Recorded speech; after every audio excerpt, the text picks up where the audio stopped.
हाँ तो नमस्कार प्यारे साथियों, स्वागत है आपका अपना YouTube चैनल गुरु ज्ञान में।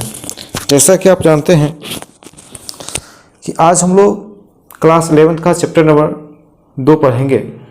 चैप्टर का नाम है कविता की परख और इसके रचनाकार है रामचंद्र शुक्ल।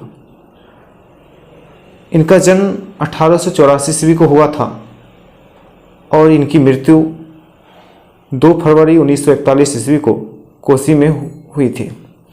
इनका जन्म कब हुआ था? 1884 ईस्वी में और इनकी मृत्यु 2 फरवरी 1941 ईस्वी को हुई थी। इनका जन्म स्थान अगोना बस्ती उत्तर प्रदेश, मतलब इनका जन्म कहाँ हुआ था? अगोना बस्ती उत्तर प्रदेश में हुआ था। इनके पिता का नाम चंद्रबली शुक्ल, इनके पिता का नाम चंद्रबली शुक्ल था।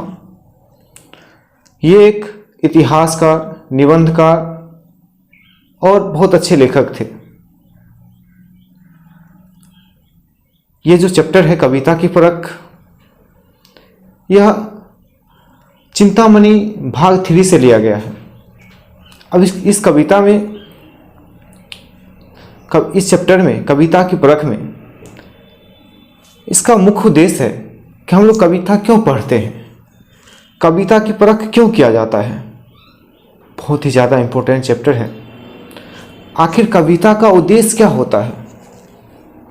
देखो, कविता का उद्देश्य होता है हमारे हृदय पर प्रभाव डालना। कविता क्या उद्देश्य होता है?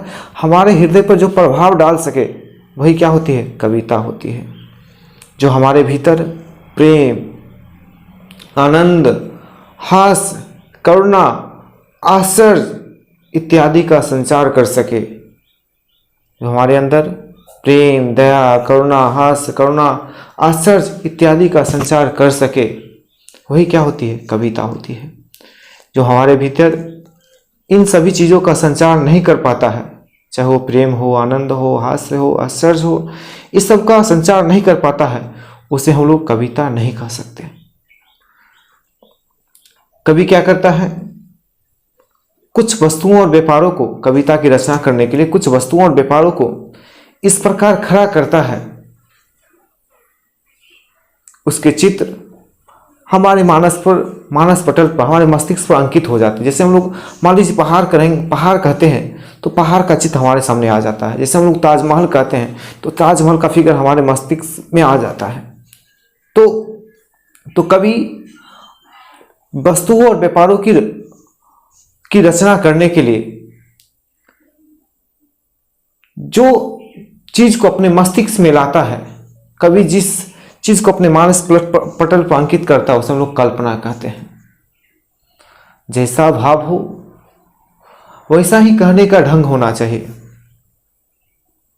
कहने का मतलब जिस चीज के बारे में हम बताना चाह रहे हैं उसी चीज का कल्पना होना चाहिए, उसी से रिलेटेड कल्पना होना चाहिए। अब एक पॉइंट आता है उपमा। कवि किसी वस्तु का बोध कराने के लिए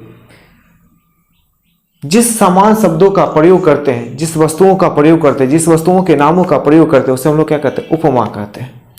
जैसे उपमा, जिसे हम लोग क्या करते हैं? मुख के लिए किसका प्रयोग करते हैं? चंद्रमा का प्रयोग करते हैं, कमल का प्रयोग करते हैं। तेजस्वी जो लोग होते हैं उसके लिए सूर्य के समान प्रयोग करते हैं। क्या इसका तेज जो है सूर्य के समान है। जो वीर होते हैं उसके हम लोग किसका समान व्यक्त करते हैं? सिंह के समान। भाई सिंह के समान तेजस्वी है, वीर है। उपमा का उद्देश्य होता है भावनाओं को तीव्र करना, उसके बारे में सोचना। जैसे हम लोग आंख की तुलना बादाम से कर दें, हम लोग कुछ सोच पाएंगे? आम से कर दें आंख की तुलना तो हम लोग, ये प्रभावशाली नहीं होता है। उपमा का तुलना इसलिए किया जाता है, उपमा को इसलिए लिया जाता है जो हमारी भावनाओं को तीव्र कर सके, जो हमारी भावनाओं पर प्रभाव डाल सके, इसलिए उपमा शब्द का प्रयोग किया जाता है। कविताओं का उद्देश्य होता है कि हम वैसा सोचने के, उस चीज के बारे में सोचने के लिए मजबूर हो जाए। इसी चैप्टर में रामचरितमानस में तुलसीदास के द्वारा लिखा गया है, कुछ पंक्ति है। इसमें लिखा गया है जो जनते हूँ बन बंधु बिछे हूँ, जो जनते हूँ बन बंधु बिछे हूँ, पिता वचन न मानते ते हूँ। कहने का मतलब कि सब कविता का अपना अपना अर्थ होता है कि हम लोग यहाँ मतलब इसमें क्या लिखा हुआ है, जो जनते हूँ बन बंधु बिछे हूँ। राम जी कहते हैं कि अगर हम जानते कि मेरा बंधु मेरा भाई हमसे बिछड़ जाएगा, पिता वचन ना मानते थे हूँ, अपने पिता की बात नहीं मानते, राजा दशरथ की बात नहीं मानते, तो कितना लोग सोचते हैं कि राम जी का काम नीच वाला होगा कि भाई पिता का वचन नहीं मानना ये तो कायर आदमी का काम है। लेकिन यहाँ इस चीज के भाव को व्यक्त करना होता है, जो इस चीज के बारे में सोचते हैं कि राम जी कायर हैं, अपने पिता की बात नहीं मानते, उनसे डर हो जाता, तो वो पत्थर दिल वाले इंसान हैं। क्योंकि यहाँ कहने का भाव कुछ और है। वो कह रहे हैं कि जो जनते हूँ बन बंधु बिछे हूँ, पिता वचन ना मानते ते हूँ। यहाँ उनके जो भाई हैं, राम जी के भाई, वो मूर्छित अवस्था में पड़े हुए हैं।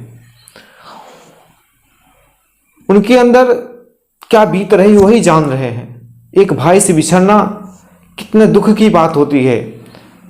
इसलिए राम जी अपने भाई से बिछड़ने के कारण इस भाव को व्यक्त कर रहे हैं कि अगर हम जानते कि मेरा भाई हमसे बिछड़ जाएगा, दूर चले जाएगा, तो हम अपने पिता के वचन को नहीं मानते। तो इस चैप्टर में कविता के उद्देश्य के बारे में बताया गया है कि हर एक चीज का कहने का अपना अपना अर्थ होता है। धन्यवाद। अगर आपको वीडियो अच्छा लगा हो तो मेरे चैनल को सब्सक्राइब कर दीजिए, दोस्तों के साथ शेयर कीजिए। धन्यवाद।